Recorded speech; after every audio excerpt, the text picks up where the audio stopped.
नमस्कार, बुलेटिन में स्वागत है आपका और मैं हूं आपके साथ जागृति खंतवाल। बुलेटिन की शुरुआत करेंगे बड़ी खबर के साथ। गोरखपुर से बड़ी और अहम खबर। गोरखपुर दौरे पर सीएम योगी आदित्यनाथ। विश्वविद्यालय के कार्यक्रम में जाएंगे सीएम योगी।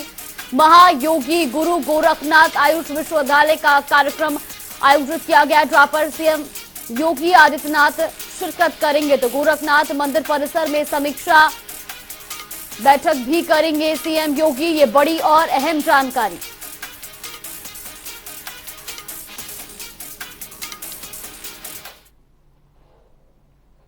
तो वहीं गोरखपुर से हमारे सहयोगी हमारे साथ जुड़ गए। सबसे पहले आपसे जानना चाहेंगे कि आज जो है सीएम योगी आदित्यनाथ गोरखपुर दौरे पर रहेंगे, ऐसे में क्या कुछ पूरी जानकारी मिल रही है?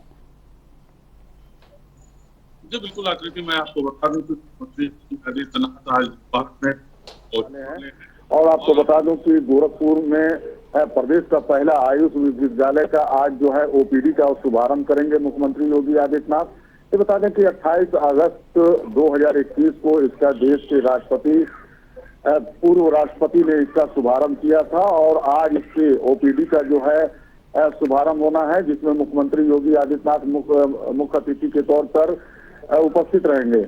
एक सभा को भी वो संबोधित करने वाले हैं। आपको बता दें कि लगभग 50 एकड़ के एरिया में ये पूरी तरीके से बन रहा है और लगभग 300 करोड़ रुपए की लागत इसमें लग रही है।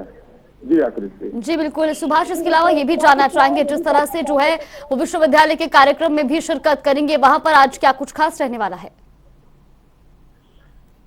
जी बिल्कुल, आपको बता दें कि आयुष विश्वविद्यालय के ओपीडी का आज शुभारंभ होना है और यहाँ पे एक सभा को भी संबोधित करने वाले हैं, जिसमें प्रदेश के आपको बता दें कि आयुर्वेदिक मंत्री भी यहाँ पर जो है दयालु शर्मा जी जो है आ रहे हैं और वो भी जो है इस कार्यक्रम में उपस्थित रहेंगे।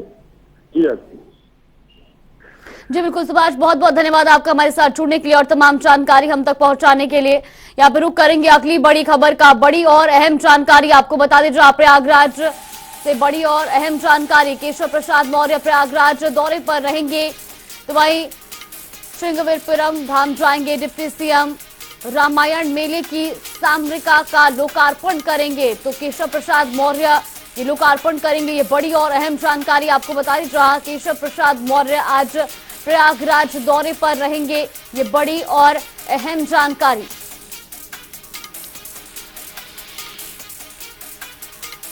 तो केशव प्रसाद मौर्य आज लोकार्पण भी करेंगे।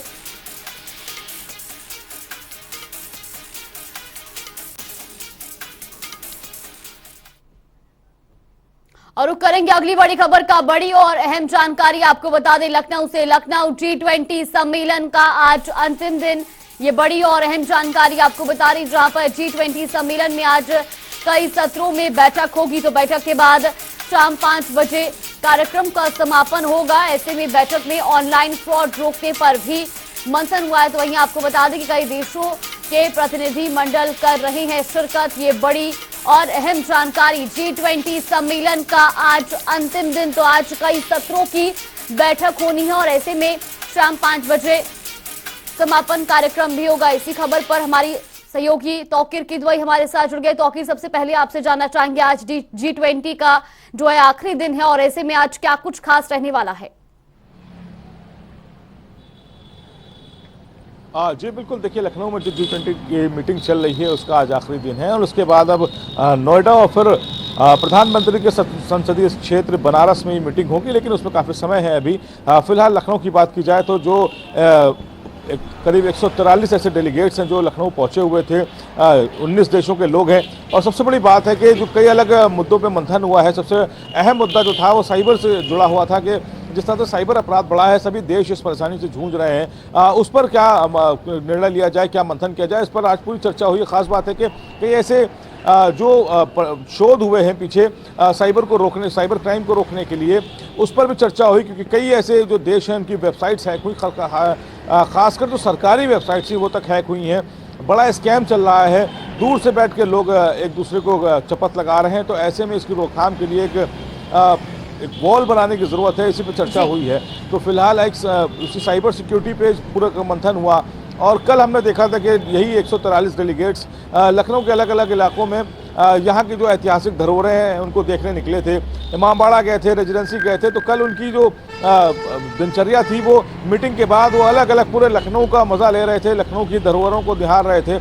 चटोरी गली गए और रात में ताज होटल पे उनका डिनर था। तो फिलहाल जो डेलीगेट्स हैं वो काफ़ी खुश नज़र आए थे और लखनऊ की जो सांस्कृतिक परंपरा है उसको जिस तरह से स्वागत किया गया उनका, उससे भी वो काफ़ी प्रसन्न मुद्रा में नजर आए। जब वो कल इमामबाड़े पे हमको नजर आए थे, सभी लोगों के जो चेहरों पे एक मुस्कान थी और सभी लोगों ने वहाँ पर जिस तरह से अभिवादन हुआ, जहाँ पर ट्राइबल्स ने उनका स्वागत किया, डांस एक स्वागत नृत्य रखा गया था, इसके अलावा शहनाई बजाई जा रही थी, वो उन लोगों को काफ़ी पसंद आई। यानी कि जो हिंदुस्तान की जो परंपरा है अतिथि देवो भव, उसकी परंपरा को निभाया गया। और मुख्यमंत्री योगी आदित्यनाथ की सराहना करनी होगी कि जिस तरह से यहाँ पे इंतजाम किए गए थे और लखनऊ में खासकर जो पूरा बदलाव किया गया था, पूरा लखनऊ जगमगा रहा था, सड़कें जगमगा रही थी और जिस तरह से जो ऐतिहासिक धरोहरें हैं उनको चमकाया गया था, उससे वो काफ़ी खुश नजर आए। और सभी जो अतिथि थे उनके चेहरों पर एक भाव था जिससे महसूस हो रहा था कि वो यहाँ की संस्कृति से जुड़ पाए हैं। जी बिल्कुल, तौकीर आप बने रहिए हमारे साथ। यहाँ पर रुक करेंगे एक और बड़ी खबर का। कानपुर देहात का अग्निकांड मामला, माँ बेटी ने दी झोपड़ी में जलकर जान तो खुद को झोपड़ी में बंद कर आग लगाई। वहीं आपको बता दें कि अतिक्रमण हटाने के दौरान ये आग लगाई गई थी। हालांकि मौत से पहले का जो आखिरी वीडियो है वो भी सामने आ चुका है। तो ये बड़ी और अहम खबर आपको बता रहे हैं कानपुर अग्निकांड मामले से जुड़ी। तो मौत से पहले का आखिरी वीडियो भी अब सामने आ चुका है। कानपुर देहात का यह अग्निकांड मामला आपको बता रहे हैं, जहां पर मां बेटी ने झोपड़ी में जलकर जान दी थी। तो वहीं आपको ये भी बता दें कि खुद को झोपड़ी में बंद कर यह आग लगाई गई थी। अतिक्रमण से पहले का जो वीडियो है वो भी अब सामने आ चुका है।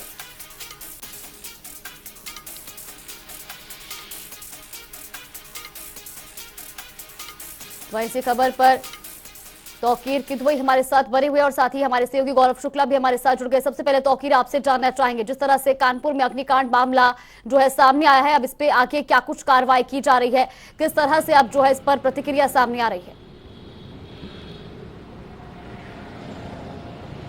देखिए, फिलहाल इस पूरे मामले में एफआईआर दर्ज है, लेकिन सबसे बड़ी बात है कि अभी तक किसी ऐसे भी प्रशासनिक जो वहाँ का लोकल स्तर का जो अधिकारी है उसका जुड़ी हुई किसी की गिरफ्तारी नहीं हुई है। सिर्फ एक जेसीबी ड्राइवर को पकड़ा गया था। उसके बाद से ही लगातार जो विपक्ष है वो हमला कर रहा है कि सरकारी संरक्षण में ही ऐसे काम होते हैं। जिस तरह से वीडियो आया है, लास्ट वीडियो है ये घटना से पहले का, उसमें साफ नजर आ रहा है कि जेसीबी से उसकी जो झोपड़ी है उसको गिराने की कोशिश की जा रही है। ऐसे में वो माँ और बेटी कह भी रहे हैं, चेतावनी दे रहे हैं कि हम अपने आप को यहाँ पर आत्महत्या कर लेंगे, लेकिन उसके बावजूद जो अधिकारी थे उन्होंने इसको बहुत गंभीरता से नहीं लिया और बुलडोजर की कार्रवाई थी वो जारी रही।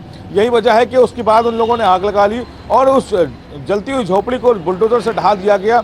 लेकिन सबसे बड़ी जो बात है इसमें, सबसे बड़ी जो लापरवाही है और जो संवेदनहीनता नजर आई है वो उसमें जो अधिकारी भाग खड़े हुए, वो सभी लोग वहाँ पर मौजूद थे, प्रशासनिक अमला मौजूद था, पुलिस का अमला मौजूद था।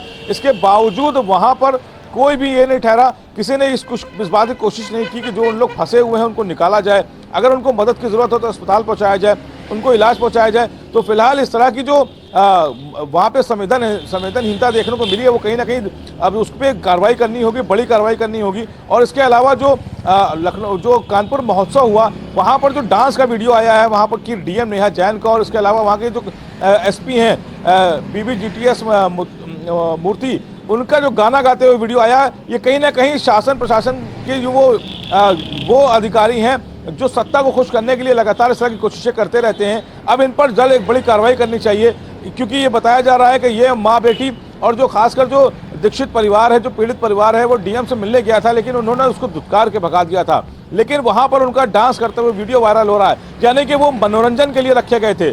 सरकार ने उनको जिले का प्रभार दिया था कि लोगों के मनोरंजन करने के लिए, जनता की सुनवाई करने के लिए वो नजर नहीं आए। तो उन पर एक बड़ी कार्रवाई की मांग करनी चाहिए, उन पर बड़ी कार्रवाई होनी चाहिए। जी बिल्कुल, कानपुर देहात से हमारे सहयोगी गौरव शुक्ला भी हमारे साथ बने हुए हैं। गौरव, सबसे पहले आपसे ये जानना चाहेंगे, जिस तरह से घटना का वीडियो भी अब सामने आ चुका और ऐसे में प्रशासन पर बड़ा सवाल खड़ा उठता है कि वहां पर जब प्रशासन के तमाम अधिकारी मौजूद थे उसके बावजूद भी जो है माँ बेटी को क्यों नहीं बचाया? क्या देखिए जागृति, लगातार हम उस आखिरी वीडियो को दिखाने का प्रयास लगातार कर रहे थे कि जिस तरीके से अग्निकांड हुआ वहां पर जो प्रशासन और रूरल थाने का फोर्स मौजूद था, अगर वो चाहते तो उन माँ बेटी को सुरक्षित निकाल सकते थे। लेकिन उसी दरमियान जो बुलडोजर की कार्रवाई की गई, जिसके चलते झोपड़ी उन्हीं के ऊपर गिर गई और भीषण अग्निकांड हुआ जिसमें जलकर दोनों मां बेटी की मौत हो गई। हालांकि लगातार पुलिस और प्रशासन परिजनों को समझाने का प्रयास करता रहा। 24 घंटे से ज्यादा का वक्त गुजर गया। इस पूरे मामले में जो है यूपी के डिप्टी सीएम ब्रजेश पाठक को ही सामने आना पड़ा और उन्होंने जी। जब वीडियो कॉल के माध्यम से परिजनों से बात की तभी इस पूरे मामले पर शांति व्यवस्था बनी और परिजन पोस्टमार्टम पे तैयार हुए। देर रात तक पोस्टमार्टम की जो है कार्रवाई वो होती रही।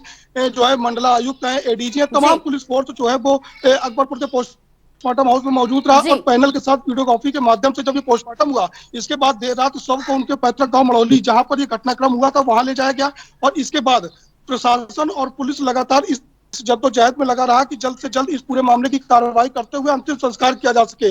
तमाम वो व्यवस्थाएं, चाहे वो रीति रिवाज से जुड़ी हो, चाहे वो सामान की व्यवस्था को लेकर हो, पुलिस प्रशासन ने तत्काल प्रभाव से मुहैया भी कराया कि जल्द से जल्द इस पूरे जो है शवों का अंतिम संस्कार किया जा सके। कानपुर के बिठूर गंगा घाट पर अंतिम संस्कार किया जाना था और इसके लिए जैसे ही काफिला निकला उसके बाद एक फिर अड़चन आती हुई नजर आई क्योंकि परिजनों ने इस बात की मांग रखी कि जो रीति रिवाज होते हैं वो अधूरे हैं। बिल्कुल गौरव, और जिस तरह से अब जो है वीडियो भी इसका सामने आ रहा है, ऐसे में अब देखना ये होगा कि आखिर जो तमाम प्रशासन के वहां पर अधिकारी मौजूद थे उन पर आगे क्या कुछ कार्रवाई की जाती है। फिलहाल तो आखिर आपका और गौरव, आप दोनों का बहुत बहुत धन्यवाद हमारे साथ जुड़ने के लिए और तमाम जानकारी हम तक पहुंचाने के लिए। आप रुकते बड़ी खबर का कासगंज से इस वक्त की बड़ी और अहम जानकारी, अब्बास अंसारी को कासगंज शिफ्ट किया जा रहा है। चित्रकूट से कासगंज जेल शिफ्ट किया जा रहा है। तो वही आपको बता दें कि सुरक्षा व्यवस्था के बीच कासगंज ले जाया जा रहा है। कासगंज जेल परिसर के एंट्री गेट पर भी बड़ी सुरक्षा का इंतजाम किया गया है। तो चित्रकूट से ये बड़ी और अहम जानकारी आपको बता रहे हैं, जहां 12:30 बजे कासगंज जेल पहुंचेगा काफिला। तो अब्बास अंसारी की कासगंज जेल में शिफ्टिंग की जा रही है। ये बड़ी और अहम जानकारी। तो चित्रकूट से हमारे सहयोगी संजय साहू हमारे साथ जुड़ गए। संजय, सबसे पहले आपसे जानना चाहेंगे, जिस तरह से अब अब्बास अंसारी को जो है कासगंज जेल शिफ्ट किया जा रहा है, क्या कुछ पूरी जानकारी मिल रही है? बिल्कुल जागृति, देखिए एक बात तो तय है कि जो कर्म इन्होंने किए उसका अंजाम भुगतना तय था। जो इनकी पत्नी ने लगातार यहाँ 1 महीने से चोरी छिपी मुलाकात की, बिना सरकारी दस्तावेजों में रजिस्टर में दस्तखत की मुलाकात की, इसके बदले उन्होंने अधिकारियों को काफी महंगे गिफ्ट यहाँ पर दिए। तभी उनसे लगातार महीने 15 दिन मुलाकात चलती रही। इसके बाद जो लगातार जांचें होनी थी वो ईडी अब जांच करेगी इसकी। कल ही जो है जहां पे बहू उसकी रह रही थी मुख्तार की, वहां उस घर को सील कर दिया गया है और वहां पर पूरे उस रास्ते में सीसीटीवी कैमरे लगे हुए थे, उनको पुलिस खंगालने में जुटी है। तो देखा जा रहा है कि जिस तरीके से ये जो आज रवानगी हुई सुबह 6 बजे 12:30 बजे जो अब्बास है वो कासगंज जेल में शिफ्ट किया जाएगा। इस दौरान उनके साथ अपर पुलिस अधीक्षक जो है चक्रपाण त्रिपाठी, एक सीओ शीतला प्रसाद पांडे और 4 थानों की पुलिस, इसके साथ पीएसी के जवान, कुल मिलाकर 15 से 20 गाड़ियां अब्बास के आगे पीछे चल रही है। मैडम जी बिल्कुल संजय, बहुत बहुत धन्यवाद आपका हमारे साथ जुड़ने के लिए और तमाम जानकारी हम तक पहुंचाने के लिए। यहाँ पे रुक करेंगे अगली बड़ी खबर का। लखनऊ से बड़ी खबर, यूपी पीडब्ल्यूडी में बड़े पैमाने पर तबादले किए गए हैं। मुख्य अभियंता स्तर अभियंताओं के तबादले हुए हैं। तो पीडब्ल्यूडी में 11 अभियंताओं के तबादले किए गए हैं। ये बड़ी और अहम जानकारी आपको बता रहे हैं। पीडब्ल्यूडी में 11 अभियंताओं के तबादले हुए हैं। यूपी पीडब्ल्यूडी में बड़े पैमाने पर ये तबादले किए गए हैं और आपको ये भी जानकारी दे दें कि मुख्य अभियंता स्तर पर ये तबादले हुए हैं। तो पीडब्ल्यूडी में 11 अभियंताओं के तबादले किए गए हैं।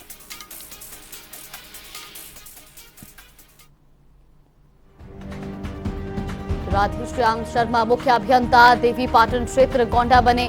ओम प्रकाश सोनकर मुख्य अभियंता मेरठ क्षेत्र बनाए गए हैं। तो लखनऊ में राजीव कुमार यादव को मुख्य अभियंता बनाया गया है। गोविंद सागर वर्मा लखनऊ के मुख्य अभियंता बने हैं। अनंत कुमार शर्मा झांसी के मुख्य अभियंता बने हैं। अशोक कुमार आजमगढ़ क्षेत्र के मुख्य अभियंता बने हैं। संजीव भारद्वाज मिर्जापुर क्षेत्र के मुख्य अभियंता बने हैं। इसके अलावा परवेज अहमद पीएमजीएसवाई प्रयागराज के मुख्य अभियंता बने हैं। वाहिद वक्स मुख्य अभियंता भवन लखनऊ के बने हैं। इसके अलावा मोहम्मद मोहसिन निसार मुख्य अभियंता पीजीएमवाईएस के बने हैं। इसके अलावा संदीप जायसवाल अग्रवाल लखनऊ के मुख्य अभियंता बने हैं।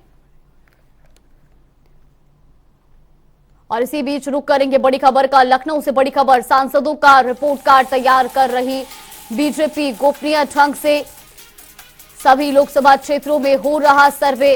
तो सांसदों का रिपोर्ट कार्ड तैयार हो रहा है। रिपोर्ट कार्ड बीजेपी तैयार करा रही है और ऐसे में आपको बता दें कि गोपनीय ढंग से लोकसभा क्षेत्र में सर्वे भी किया जा रहा है। क्षेत्र से दूरी बनाना पड़ सकता है भारी, तो काम और लोकप्रियता के आधार पर मिलेगा टिकट। ये बड़ी और अहम जानकारी। जनता में सांसदों की छवि का भी सर्वे किया जा रहा है और ऐसे में 2024 के लिए बीजेपी की जमीनी तैयारी जो है वो शुरू हो चुकी है। और इसी बीच रुक करेंगे अगली बड़ी खबर की ओर। बड़ी और अहम जानकारी आपको बता दें, इस वक्त की बड़ी खबर, धामी कैबिनेट की आज अहम बैठक। ये बड़ी और अहम खबर देहरादून से आपको बता दें, जहां सीएम धामी की अध्यक्षता में बैठक आयोजित की जाएगी। तो वहीं आपको बता दें कि कुछ ही देर में सीएम आवास पर यह बैठक शुरू होगी, जहां पर 1 दर्जन से अधिक प्रस्ताव रखे जाएंगे। तो सूत्रों के हवाले से यह खबर भी आपको बता दें, जहां 1 दर्जन से अधिक प्रस्ताव भी इस बैठक में रखे जाने हैं। देहरादून से ये बड़ी और अहम जानकारी। सीएम धामी की अध्यक्षता में कुछ ही देर में सीएम आवास पर यह बैठक आयोजित की जानी है और ऐसे में बैठक में कई प्रस्ताव भी रखे जाएंगे। तो कुछ ही देर में बैठक शुरू होगी। धामी कैबिनेट की ये अहम बैठक आज सीएम धामी की अध्यक्षता में की जा रही है। तो देहरादून से हमारे सहयोगी अजीत कांबोज हमारे साथ जुड़ गए। अजीत, कुछ ही देर में सीएम धामी जो है कैबिनेट की अहम बैठक करने वाले हैं, क्या कुछ पूरी जानकारी मिल रही है और कौन कौन इसमें शामिल रहेंगे? बिल्कुल जागृति, अगर उत्तराखंड सरकार की बात की जाए तो अब तक कुछ ही देर बाद धामी कैबिनेट की बैठक जो है वो 11 बजे ठीक मुख्यमंत्री आवास में शुरू होने जा रही है, जिसकी अध्यक्षता मुख्यमंत्री पुष्कर सिंह धामी करेंगे। और सचिवालय के स्थान पर मुख्यमंत्री आवास में बैठक का आयोजन किया जा रहा है। तो इसको लेकर अंदर खाने क्या कुछ है इसकी जानकारी जुटाने की कोशिश की जा रही है। लेकिन इतना जरूर है कि 11 बजे से धामी कैबिनेट की जो बैठक शुरू होगी काफी महत्वपूर्ण है, क्योंकि इसमें जो बड़ी बात निकलकर सामने आ रही है कि जोशीमठ आपदा प्रभावितों को लेकर यहाँ पर आर्थिक पैकेज पर चर्चा हो सकती है और इसको कुछ न कुछ मंजूरी राज्य कैबिनेट की तरफ से दी जा सकती है। इसके अलावा आने वाले मार्च माह में उत्तराखंड सरकार का बजट सत्र आने वाला है, तो इसको लेकर संभावनाएं टटोली जा रही हैं कि गैरसैंण में अगर बजट सत्र का आयोजन किया जा रहा है तो कितनी तारीख से वहां पर किया जा सकता है या वहां पर क्या कुछ व्यवस्थाएं बनाने की बात हो सकती है। सूत्रों की अगर जानकारी माने तो मार्च 13 से ये बजट सत्र गैरसैंण में आयोजित किया जा सकता है, जिसको लेकर चर्चाएं चल रही है और उम्मीद है कि विधानसभा सचिवालय की तरफ से यह प्रस्ताव आज की राज्य कैबिनेट की बैठक में भी लाया जा सके। इसके अलावा तमाम विभागों की नियमावलियां हैं, तमाम प्रस्ताव हैं जिन पर आज चर्चा होने की उम्मीद है और 11 बजे से कैबिनेट की बैठक शुरू होगी जो लगभग 2 घंटे के करीब चलेगी और इसमें 2 दर्जन या 1 दर्जन से ज्यादा प्रस्ताव आने की उम्मीद है। जी बिल्कुल अजीत, बहुत बहुत धन्यवाद आपका हमारे साथ जुड़ने के लिए और तमाम जानकारी हम तक पहुंचाने के लिए। तो ये बड़ी और अहम खबर आपको बता रही, जहां सीएम धामी की ये अहम बैठक होने वाली है और ऐसे में आपको बता दें कि सूत्रों से ये भी जानकारी सामने आ रही है कि इस बैठक में 1 दर्जन से अधिक प्रस्ताव जो है वो सामने रखे जाएंगे। तो कुछ ही देर में सीएम आवास पर यह बैठक आयोजित की जाएगी। और रुक करेंगे अगली बड़ी खबर का। 4 धाम यात्रा को लेकर तैयारियां पूरी। अप्रैल से शुरू हो रही 4 धाम यात्रा, श्रद्धालुओं के लिए यात्रा इस बार महंगी होगी क्योंकि किराए में 5% की वृद्धि की जा रही है और ऐसे में ऋषिकेश में बैठक के बाद ये फैसला लिया गया है। तो ये बड़ी और अहम खबर आपको बता रहे हैं, जहां पर 4 धाम यात्रा से जुड़ी ये बड़ी और अहम जानकारी। ऋषिकेश में बैठक के बाद फैसला लिया गया। इस बार जो 4 धाम यात्रा है किराए में 5% की बढ़ोतरी की गई है। तो अप्रैल से 4 धाम यात्रा शुरू होगी और ऐसे में इस बार भक्तों के लिए ये यात्रा महंगी होने वाली है क्योंकि किराए में 5% की वृद्धि की गई है। तो ऋषिकेश में बैठक के बाद ये फैसला लिया गया है। वहीं शारदीय कांवड़ मेले में गंगाजल लेने के लिए हरिद्वार आने वाले कांवड़ यात्रियों की बढ़ती भीड़ को देखते हुए पुलिस ने यातायात प्लान लागू कर दिया है। ये व्यवस्था महाशिवरात्रि पर्व यानी 18 फरवरी तक हरिद्वार शहर क्षेत्र में लागू रहेगी। निर्धारित रूट और पार्किंग में भी वाहन खड़े होंगे। नियमों का उल्लंघन करने वालों पर कड़ी कार्रवाई की जाएगी। और साथ ही बता दें कि वरिष्ठ पुलिस अधीक्षक अजय सिंह ने बताया कि हरिद्वार सडकुल से बिजनौर, नजीबाबाद, मुरादाबाद की तरफ से जाने वाली भारी वाहन बहादुराबाद, रुड़की, पुरकाजी, मुजफ्फरनगर, ट्रांसार, मीरापुर, बिजनौर से आएंगे और इसी मार्ग से ही वापसी होगी।